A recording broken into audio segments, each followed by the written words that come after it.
السلام عليكم ورحمة الله وبركاته. أهلا بكم في قناة محمد إبراهيم.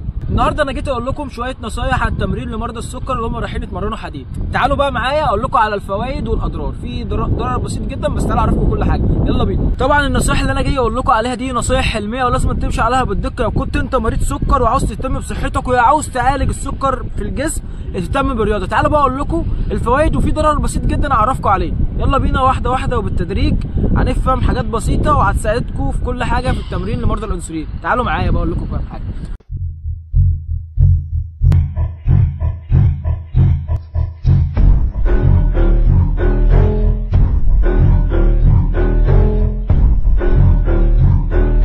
اول حاجه لو انا باخد حقنه الانسولين دي ما ينفعش انزل اتمرن، لازم لما اخد حقنه الانسولين اخدها قبل التمرين بساعتين او ب3 ساعات وبعد كده انزل اتمرن. تاني حاجه ما ينفعش اخد حقنه الانسولين في الباي عشان ده هيعمل اجهاد للعضله. اعمل ايه طيب يا كابتن محمد؟ طب اخدها فين؟ جيت بقى اقول لك هنا تاخدها فين؟ هتاخدها في منطقه البطن او اي منطقه فيها دهون في الجسم. تمام؟ رقم 3 بقى ما ينفعش اخد حقن الانسولين في حرق الدهون في العضله. تمام؟ عشان خاطر ابين العضلات. ده بقى يمثل خطر في الافراز الطبيعي للانسولين في الجسم.